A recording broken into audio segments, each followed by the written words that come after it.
Good morning, ladies and gentlemen. Welcome to the first ICA chat show of 2022. It's actually our episode number 16 since we started last year. Here's wishing all of you a wonderful new year. The South Africa series, as we know, is very much in the balance after the hosts came back brilliantly at Joburg following the loss in the opening test at Centurion. Our picture is Cape Town, probably one of the best venues in the world. It is all set for the grand finale with India's final frontier yet to be captured. We couldn't, of course, ask for a better panel of experts, all former India cricketers and ICA members, of course, to talk us through what has gone down thus far in the series and what we can expect at Newlands, Cape Town. Yajuvendra Singh, Sabah Karim, Irfan Pathan, a hearty welcome to all of you and a happy new year. Same to you, Satish. Thank you. Thank you so much. Thank you, Satish. Thank you for having us. Thank you, Satish. Great. Yajuvendra, or Sunny as is popularly called, currently serves on the ICA board of the member. Thank you, Sunny, for being here. It was great interest, that I read your latest blog. And I'm sure I want to discuss those views here on this show. And Sabah, as we all know, for him combining wicket keeping and batting for India was not enough. He's done many hats since he called time in his playing career. One of which was, of course, as the BCCI general manager. These days, he's busy lending expertise to Delhi Capitals, their scouting platform, and of course, he appears in various channels. When he's not reading any of the book, you'll see the background, the bookcase. Sabah, your reading obviously continues on and on. Yes, it does, Satish. Yeah. Great. Welcome, it gives Sabah, me so much of peace. Thank you. I know. Welcome for the first time, but hopefully the first of many appearances. Cheers. Our final guest is just the player the Indian team now in South Africa could clearly have done with. A left-handed seam bowling all-rounder. Irfan, for me, has always been one of India's most watchable cricketers. It had nothing to do with his special success against Pakistan, which a lot of Indians really enjoyed. A test hat-trick in the very first over, the Karachi test in 2006. A man of the match winning 3 for 16 in the inaugural World T20 final against Pakistan, which was in 2007. These are all very special performances. We sure enjoyed watching you perform, Irfan, and extremely delighted to have you here with us this morning. Thank you, Satish. Good to be here. I'm pretty sure that we're going to have a fantastic show.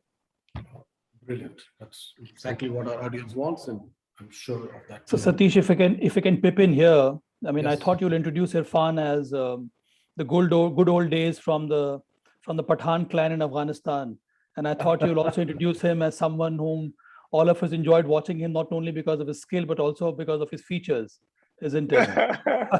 you can actually picture Irfan on a horseback with those headgear, playing that. What is that sport, Sunny? Correct. Instead of the tent, it is the goat. It is called. I'm just forgetting that name. From Afghanistan, very famous. It is, I believe, a very popular sport even now, Irfan. Yeah, I think next time. I'm also remembering. Whenever you visit Afghanistan, please do that. Yeah, but I've seen that quite a few times. I understand what you're trying to say. Yes, absolutely. Actually, that picture, if someone wants to imagine, that will not be me. That's my brother. He likes horse riding. He likes, loves animals and the birds, and so he'll be the perfect guy. But Irfan, but the looks, you have to also remember the old days. Salim Durrani, same Pathan family, left arm, again, and a fantastic all-rounder. He was the darling of ours during at least the 60s and the early 70s. So, Salim Bhai is very close to our family. He's a great guy. He's very charming character. He's got amazing stories to tell, and we love him and respect him dearly. Correct. Again, a Pathan. So I think we now need to get more Pathans into our side. No, I think we also found our next host, Sunny. If you directors are fed up of me hosting the show, Sabah is our next host. No, my apologies. No, we are digressing.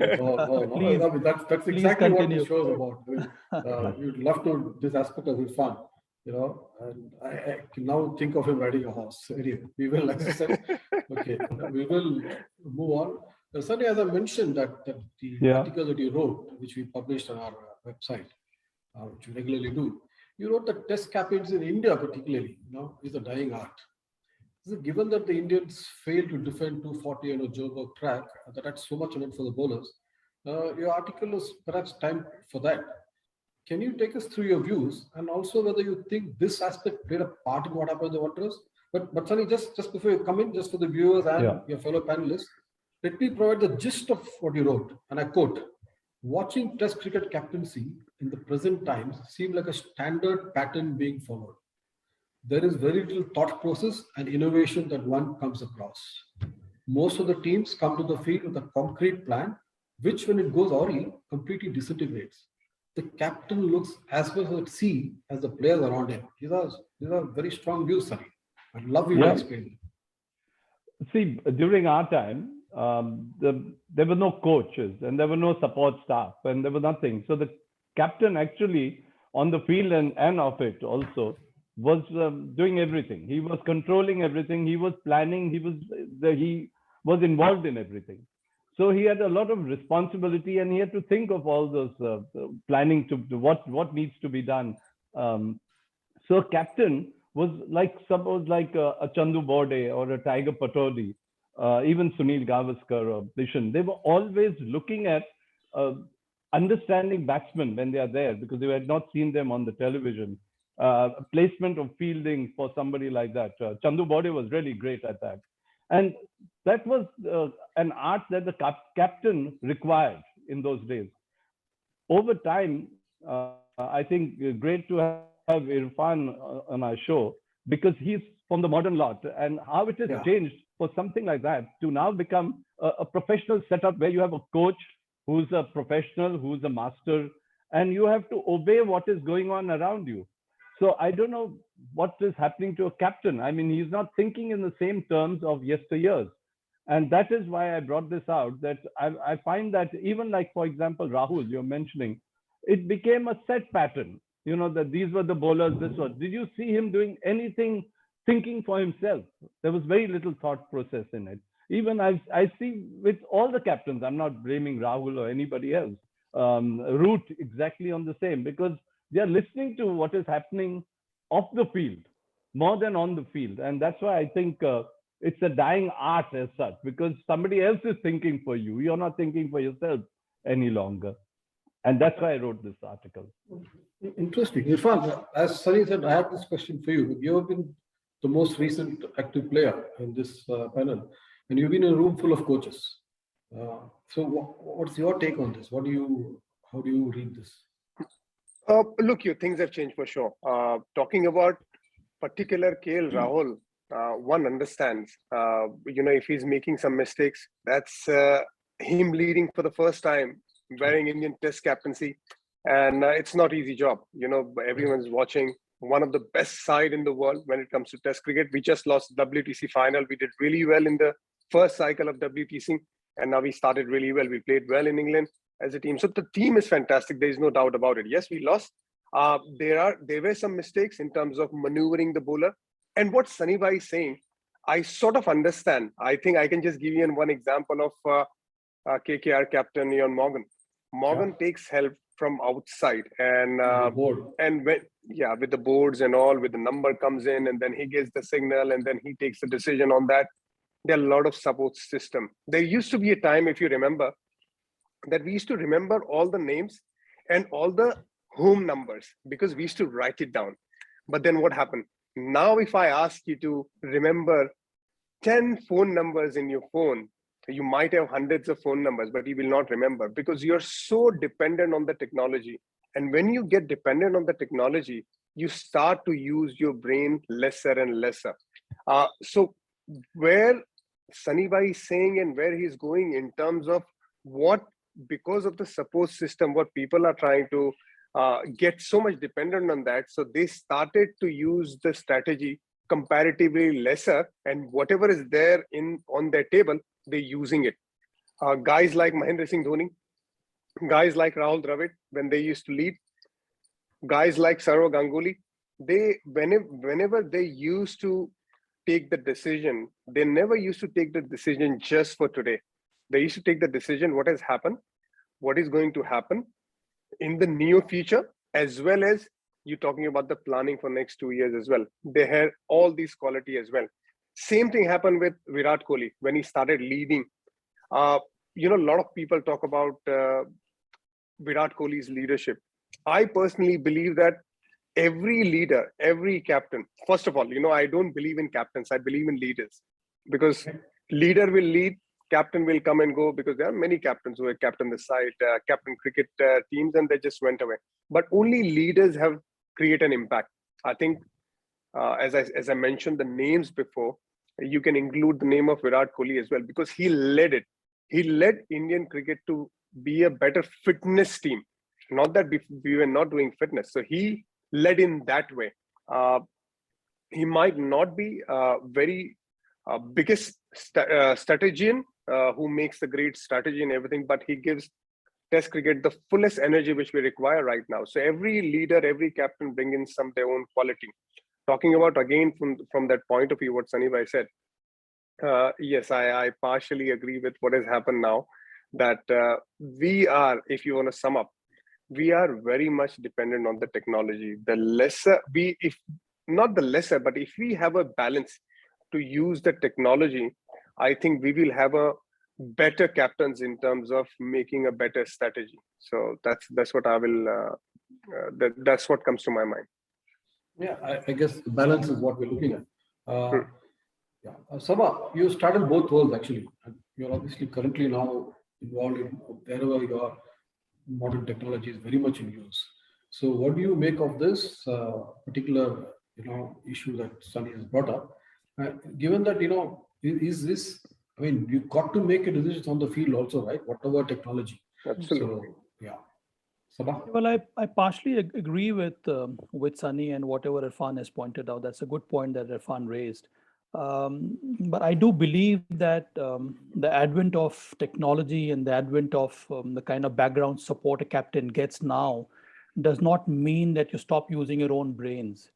Eventually, on the field, one has to be flexible, one has to be fluid to make an impact on the game.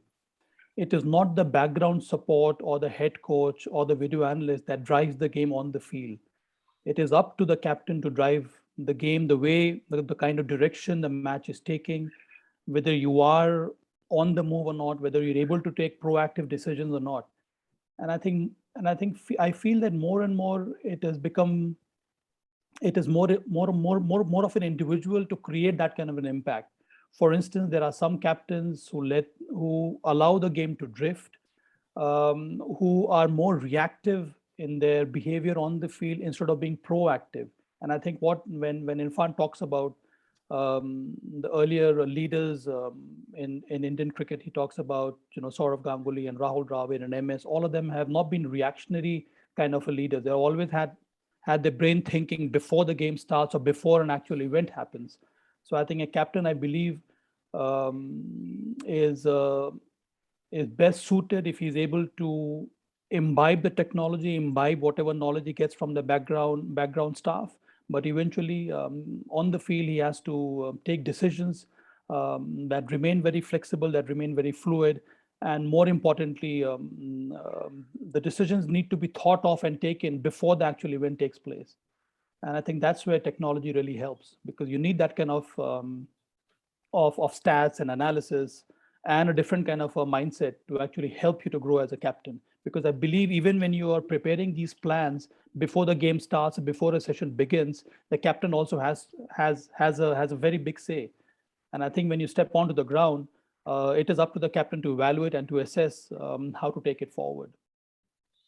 Yeah. Just coming through on that, yes, sir. Basically, Sabha, what my thing is not on the limited overs cricket, because limited overs, you don't have to get 20 wickets. It's the Test cricket where you can see this captaincy diminishing. But more so, Sunny, isn't it? More so, Yeah. I think in Test cricket you need more of more the need of a captain to make Correct. an impact, isn't it? Because exactly. it is spread over 5 days, and there are so many different sessions, and the game Yeah. changes so quickly, the game evolves so quickly, game changes so rapidly. So you need to be on the move. You really need to think on your toes all the time. The kind of captain what we have discussed right now. Yeah, basically what Sunny was saying is plan B. should also be part of the captain's, repertoire. Sabha, speaking to you on this coming back to the series as such. So what do you think went wrong? Okay, what went right at Centurion? We had a great test there, and what went wrong in Joburg? I think in foreign soil, especially in Sena country, Satish, it is my opinion that India needs to put up a big first inning score. Whether you win the toss, bat first, or whether you bat second, I think first inning score makes a big difference.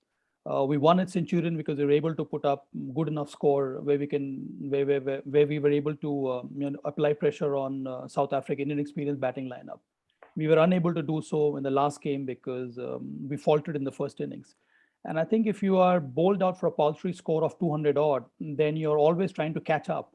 And I think that's what India did. And credit to Indian bowlers and to Indian batters in the second inning that they were able to put up some kind of a target for South Africa. But I think we lost the test match more because of our failure to post a big score in the first innings.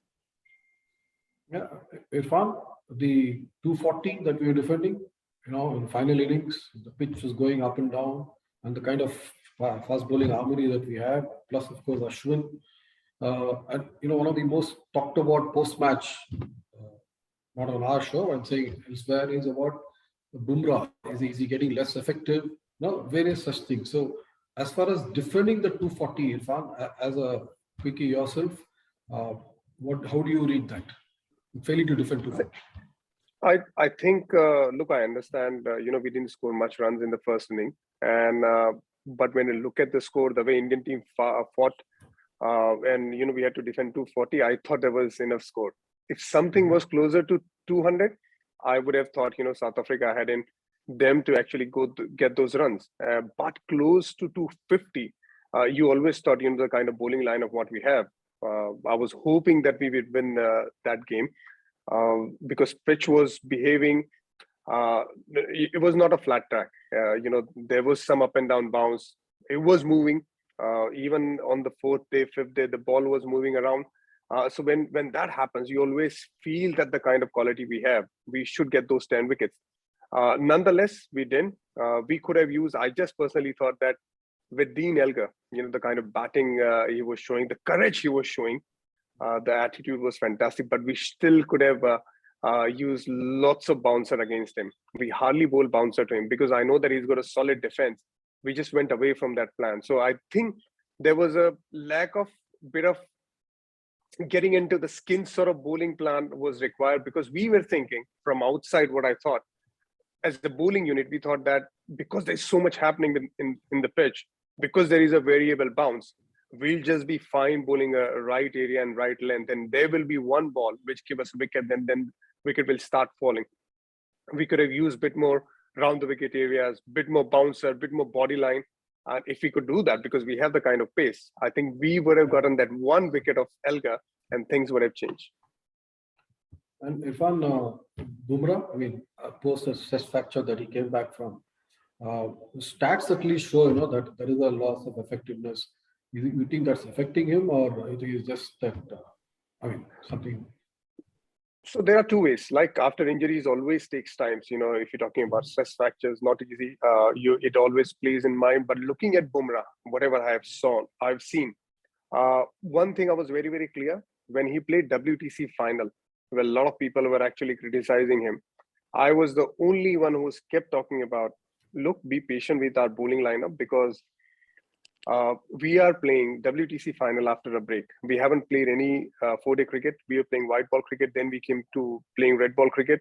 And if as a bowler, I totally understand that if I haven't bowled enough in terms of long overs, longer spells, especially in the practice matches, or even if any kind of matches, if to play the test match straight away and that to WTC final, it's never easy. And I was very confident that as the tour progressed, especially the England tour, I said it again and again, Indian bowlers will bowl really well, and they started bowling really well in England, and we did really well.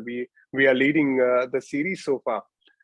But talking about particularly in Bumrah, yes, there will be changes if you keep playing so much amount of cricket, but I don't think that Bumrah just has gone anywhere. It's just about one game. I'm pretty sure by the time the third game comes, he'll be able to produce a fantastic performance. This is where all it has started for him. In terms of rhythm, I don't see any difference. In terms of pace, pace is just there and thereabout. In terms of swing, he's able to swing the ball both ways. His seam position, it's very similar the way it used to be before injury. His release point, it's pretty similar. His action, pretty similar. His run up, pretty similar. So that not much has changed. When a guy is coming back from the injury, his rhythm is going down. You got to look at all these parameters: his action, his rhythm, his run up, and his follow through, his zip, his seam position as well. Because sometimes when you're coming back from injury, you trying things from your hand and seam position changes. Nothing has changed. It's very similar. It's just about going out there and producing match-winning performance. As far as the Bumrah is concerned, because Bumrah is a kind of guy. He's a leader of the pack, so he needs to show that kind of performance, and I hope that it happens now. I don't see any difference though. Got a comprehensive take. Satish, I don't know why you're going after Bumrah. I'm not. Just as I'm saying, what I try to do is I try and collect what's happening around the cricketing world and put it to our people, so that he can. I mean, look at the explanation he's firing. He says all the aspects he's firing. So that it sets at rest any speculation. And that's what I try and do on this show. Irfan said is 240. I also thought. I mean, that was enough. It was a good fighting total for India as well. And not only that, I think that chap did well. Dean, he batted well, but he had a lot of luck as well. Something somehow didn't go India's way, and especially I think in the last day also when they were chasing. The ball got a little wet, and the spinners, something like Ashwin didn't come into play. So, I mean, these are the things in cricket which can change the whole element of what we think and what really actually is happening on the field. And I agree. This is exactly what I was talking about captaincy, is there was no real thinking of getting this guy out. They were getting easy singles. He was getting, and they were rotating the strike, and there was no plan. It was just, I think India was just hoping, as Irfan said very rightly, that we'll get one ball which will get a wicket. We were not trying to get a wicket. We were hoping to get a wicket. And that's what I think was our fault at that stage. But I still think we are very, very much superior. And I think the third test match will put everybody into place. I think we should do well today. Yeah, that's the hope. Some of the other, as I said, I keep bringing these talking points which is happening around the Indian cricketing world. The other big point, of course, is Rishabh Pant. So, I want to know from you guys whether, he's a guy should, and especially we are with him in Delhi too. Should we leave this kid alone? Rahul said he'll speak to him. Virat has said yesterday in the press conference that they have spoken to him, but, he starts again, he scores the last 10 innings. He's got that 150. Otherwise, he struggled. We all enjoyed that reverse sweep of Anderson, second new ball in one test in India. We loved it because it came off. It doesn't come off, there will be criticism, but is it valid, and how do we treat this guy? He remains an enigma for all of us, Satish. I mean, this guy has got loads of talent. I mean, he's oozing with confidence. That is one reason why he wants to play these kind of shots. Having said that, let's look at the positives of Rishabh Pant. His keeping has grown so much. The biggest challenge was in the home series against England, the way he kept wickets on those vicious turners. It was admirable, which meant that he has put in a lot of hard work in his keeping skills. And one could see that in his performance behind the stumps, not only at home, but also in England, where the ball swerves so much, it wobbles so much after it has crossed the stumps.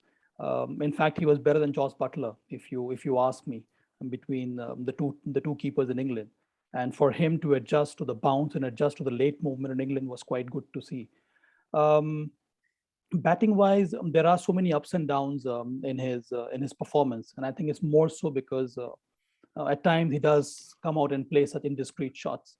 I do feel that he needs to be given some more time, and I think because you have someone like Rahul Dravid there, you have Virat Kohli as a captain, so there are these experienced individuals who can really guide him. At this stage, I feel he needs to be handled in a very sensible manner. I think being too harsh on him by dropping him is, in my opinion, not the right way. I really feel that many greats before him have also played such indiscreet shots, and we would get to see many more like this in future also, because that is the way the game is played. At times you can handle pressure, at times you cannot handle pressure. I feel that Rahul and the coaching staff needs to work and try and imbibe in him the fact that his defense also is very strong. The moment he starts to trust his defense more, then I think he'll become a more complete player. And then even if he, then I think if he, that will allow him to be more judicious in his shot selection. And I think that will help him grow as a cricketer, grow as a batter also. And that'll be so valuable for the Indian side. Yeah, I mean, I agree. True. The fact that he's keeping his improved leads and bounds, gives him that edge. So you're not looking at replacing him as a keeper. So that's a good start. And he has shown in the past. We can't live with the past, but he has had his match-winning knocks here and there, match-saving knocks too. So I take your point, Sunny. The last couple of shows we've discussed this on the two veterans in the Indian 11. We're talking about obviously Pujara and Lahane.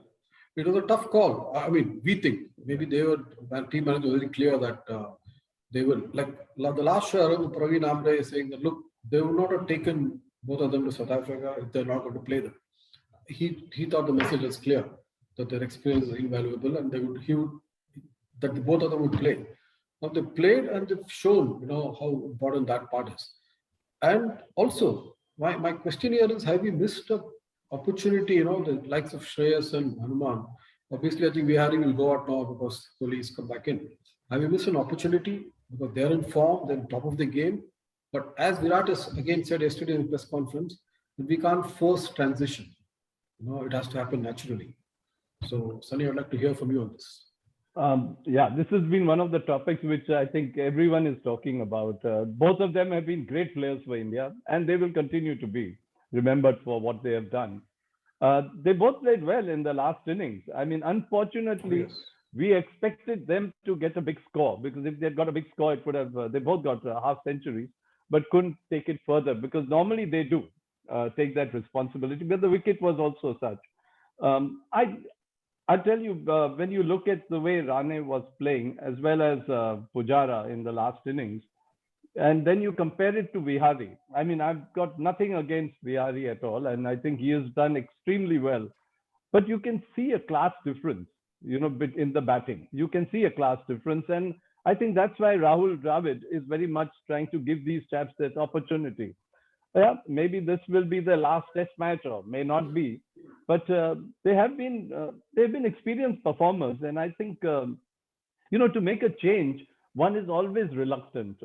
Although I'm again going back in the sense, yes, youngsters should be looked at. Shreyas Iyer has done so well as well, but I don't know. It's a very tricky situation, both ways, because you want experience or you want somebody to just come there under pressure.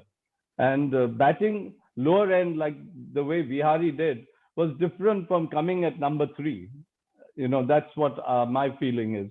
So I don't know. I don't think there's anything wrong, because they've both been very good players. Yeah. So it's a question of, when does India want to change over? When does Dravid want to change over from something that is experienced?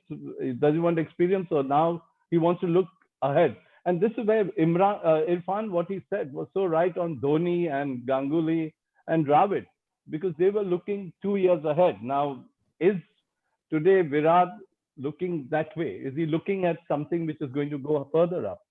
And that is something which, I don't know, it's a decision which has to come from the coach himself. Yeah, I mean, I tend to agree, which is why I said I think Kohli's statement made a lot of sense. He said you can't force this transition. It will happen naturally when does that happen. So he's made his thing quite clear. Every company, Satish, goes through a transformation. You have these very good companies which are doing extremely well, then suddenly going downhill, and somehow they have to transform themselves. Now, Indian cricket, maybe this is the time to transform and get the youngsters. And there are so many of them, and all of them are really talented. I feel sad for the selectors, because selector side is becoming a very, very difficult. I mean, even if Sabha or Irfan had to select the side, somehow or the other, you would miss out on somebody out of this lot, because they're all very good. And they are the great part is our cricket is doing so well, and I'm very happy about that. Yeah. If I'm coming to the selection part, two things actually. One is I want you to talk us through Shardul's performance. You would be seeing a lot of yourself in him, both bat and ball. Maybe you are technically more correct than Shardul, but he clean hitting that he gets, the way he finishes, and of course his bowling. That is one. After that, I want you to, we obviously have to make a choice for today between Ishant and Umesh. So what would be your choice and why? First, Shardul, please. Look, Shardul has been a kind of character, kind of bowler, kind of cricketer you want to have in your team. Because I remember when I was playing at that time, when I was batting, when I was bowling, when I was not playing in England and I was injured. So I got a message from Lakshan Bhai said, look, Sachin was really talking highly about you. And because purely in terms of, not only just your bowling, but your batting point of view as well. But if you could bat at number 7, number 8 for your test team, for us, and this is what a player we are missing. And coming from Sachin through Lakshan Bhai and coming to me, and I was like, wow, okay, this is the confidence booster for me. Shardul Thakur is that kind of cricketer. He could bat at number 8. I'm very adamant on how a lot of people are talking about pushing him at number 7. I want him to bat at number 8 and just keep scoring runs there, because even now in this time of the game and this era, number 8 position is a very, very crucial position. Who's going to bat? Imagine if a bowler who doesn't know how to bat, how to handle the bat, he bats at number 8. That's a very, very thin batting lineup. But if guys like Shardul Thakur batting at number 8, it just gives us so much stability in terms of bowling. Look, Shardul Thakur is a great example of a guy who gives so much importance to first class cricket. A lot of people nowadays talk about how they want to play IPL, how they want to perform there and just do really well, and then they might get a chance to play for India. But Shardul Thakur, who played for Mumbai so much, I've seen him, I played against him, and he's the similar kind of bowler since what I've seen in 4-5 years back to now as well. He keeps trying. Every captain wants to have a guy like him who can just give you bowling with the new ball, keeps coming back with the old ball, keeps bowling longer spells as well. And he's got a wonderful outswing. And the one thing hasn't changed with him as well, which I really like, is that his bowling action. His bowling action is very, very similar to what it was for 5 years ago. So not surprised that, he's done really well, especially in the condition where the ball is moving around. And I think he'll be the kind of guy, whenever the pitch is there, which is helping the fast bowler, he will be there in your team purely because of his wicket-taking abilities. And it's outstanding how he produces those wicket-taking deliveries. Sometimes he might not be able to bowl a good spell, and then he takes that wicket. A lot of people use that word Lord Shardul Thakur because he can do anything, but I don't use that in commentary when I use it because I think the people started using that just to make fun of a player, and it's not the kind of character I am. But I purely think why he's able to produce that kind of deliveries, because his mindset is very, very clear.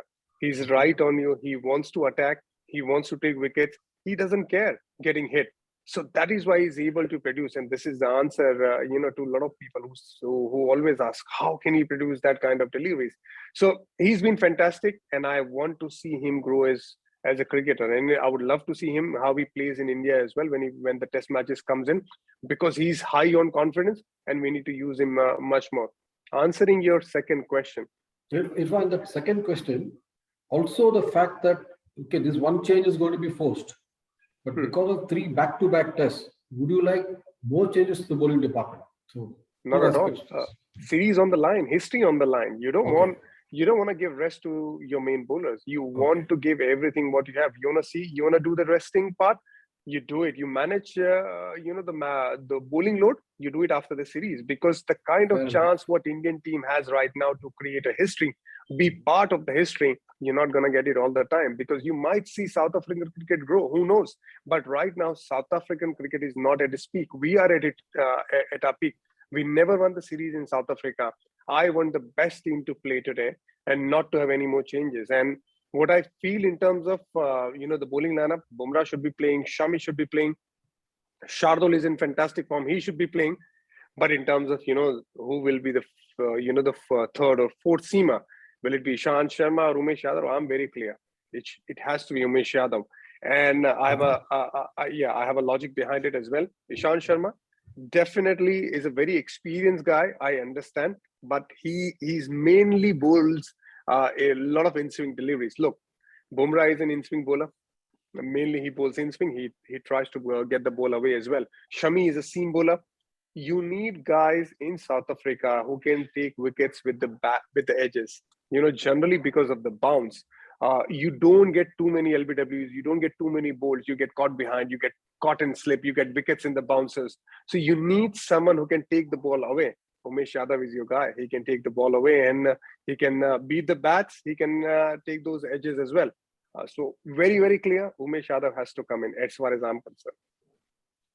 Sabha, you want any changes? I mean, apart from this one first change, who would be your preferred bowler and any other changes you would look at? But just to give you a different perspective, Sabha, Cape Town is obviously supposed to be there, comparatively flattest wicket in many senses. True bounce, don't be flat, but it's true bounce. You don't expect too much grass or too much seam, etc., etc. Is there a case? I mean, the fact that Jayant Yadav is another off spinner can go against him. But is there a case also of playing 3 seamers and 2 spinners, if at all? I mean, is there any chance at all? No, I don't think so, Satish. I think India will go with the same kind of bowling combination. I mean, the force change you talk about, it can be between Ishant Sharma and Umesh Yadav. And I think Irfan has pointed out a valid reason why he believes that Umesh Yadav should get a look in. I think Irfan would also agree it depends among these 2 bowlers who are operating well in the net session. And I think generally I've noticed that if they find a bowler who's in a better rhythm in those net sessions, that bowler gets the nod. But I think India has got a very strong bowling unit. You also talked about whether our pace bowlers need a break or not. And I do believe this is not the right time to do so.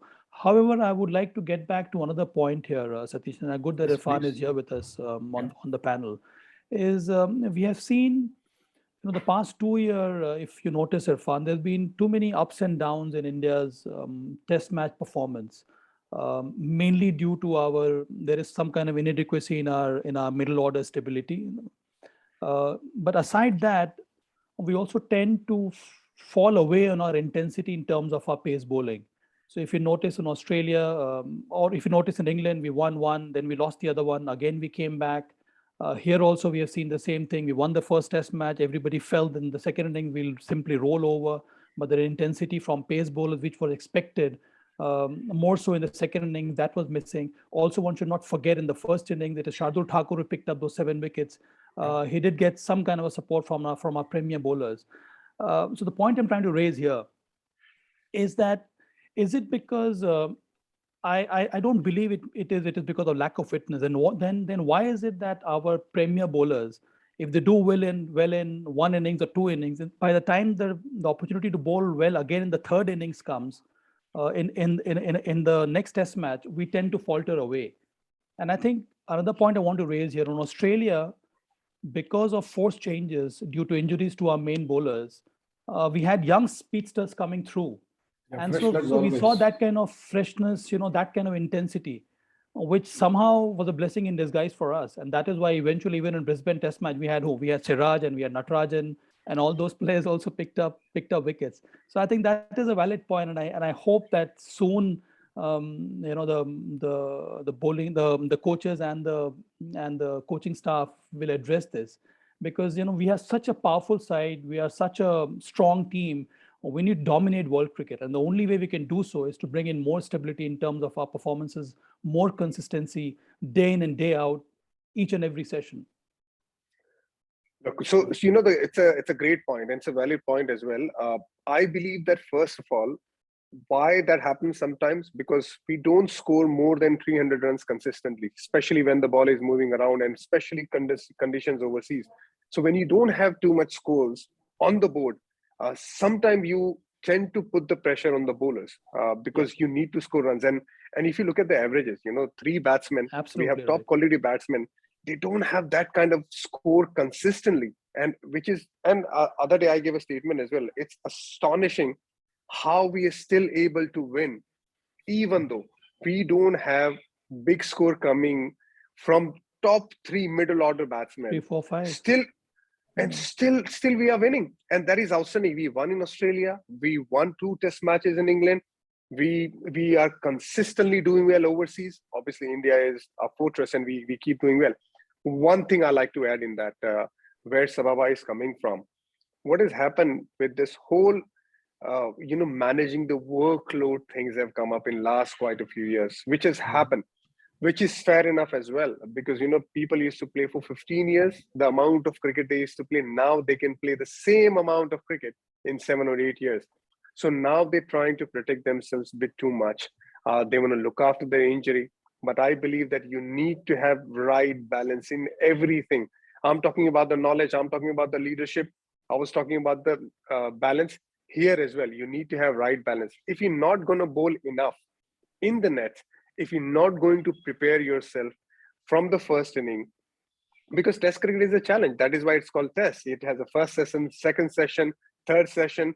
You need to come back after recovery in the morning as well. If you need to go get those wickets for the tail-ended batsman, you need to have that kind of energy as well. How are you going to get that energy if you haven't prepared well? If you haven't bowled that number of balls in a similar situation, be there in open nets or in the practice.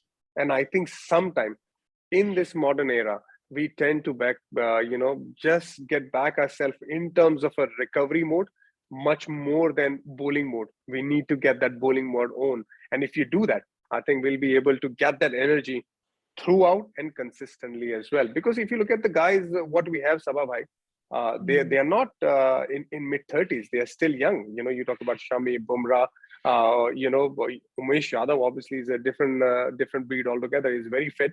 But, all these guys, they are pretty fit. Even Siraj, look, what happened to Siraj? In terms of hamstring injuries, very, very unfortunate. Last time we were talking about this match, I was just imagining what if something didn't happen to Siraj. We might have been able to get that one extra wicket which we were looking for in the second test match. But that is a different topic altogether. But I believe that we need to get better at managing workload in a better way, not in a recovery way. Yeah. I mean, great question and great response. Sabha, just to add to that Irfan thing, I remember, talking to Anil and Srinath constantly earlier. As bowlers, they always talk about this. Let our batsmen give us 350 abroad. Then you see what we can do. We are always blamed. Let them get. He said, they added this, Sabha. Yeah, you're absolutely right. And they would say, look, moment the opposition gets 350, our batsmen would start feeling the pinch. So you can imagine if we get 350, that was their take. So Sati, that is why I raised the point in the last test match. If you score only 200, then I think you stay in the game because of your bowlers, which we did admirably. And I think it has happened in the past 2 years. I mean, we qualified for the finals and we are still in the race in this new test match cycle is more because of our bowling, expertise and the kind of bowlers we have. They've been able to pick wickets and win us test matches. Although our batters, especially number 3, number 4, number 5, have really not been up to the mark, so to speak.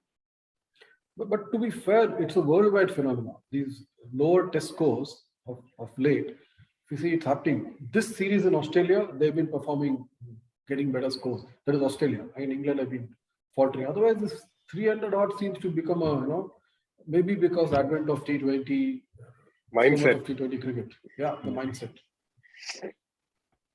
Sunny, any changes for you in this, apart from the one first change? Anything you would look at? Sunny changed the entire team.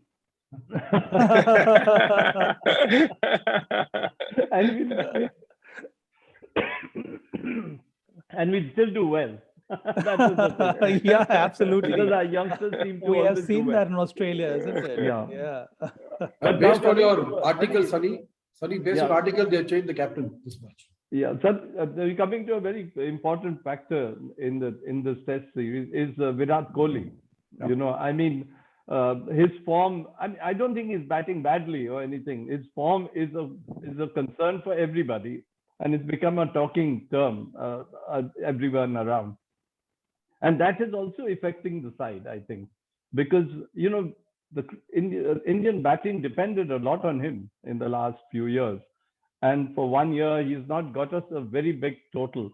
So it's not only affecting him, it is also affecting the team and everyone around. I think that somehow it's.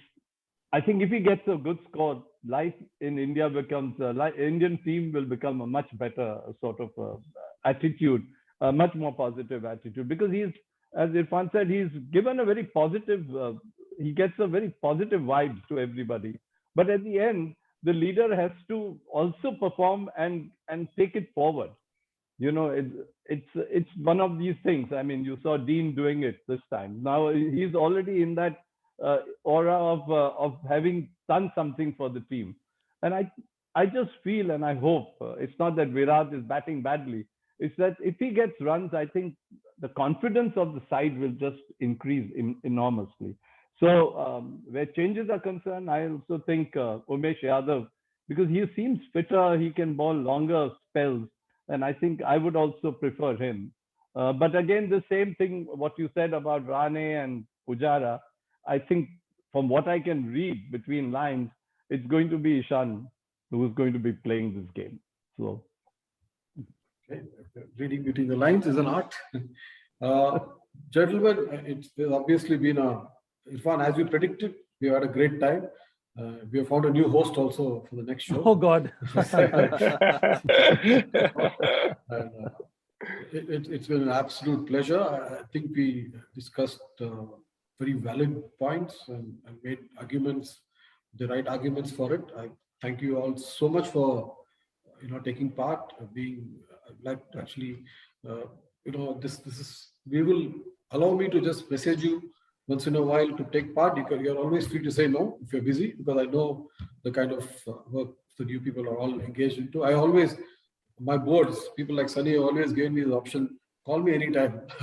If saying don't worry about it. But so once again, thank you all for being part of this show. I'm sure the audience enjoyed it. Thanks the audience also for joining us, and we look forward to having you guys again on board. Thank you. Thank you. Thanks, Great fun. Thank you, Satish. Yeah. Really Thank enjoyed you, it. guys. And best wishes to ICA, and please continue to do this kind of work. Thank you. Thank you. Sabha, you have helped ICA quite a bit, so we are very grateful to form something like this. I hope we continue to grow. We need to forget changing the team there. We need to change teams here as well and get something more effective and ICA to progress as much as the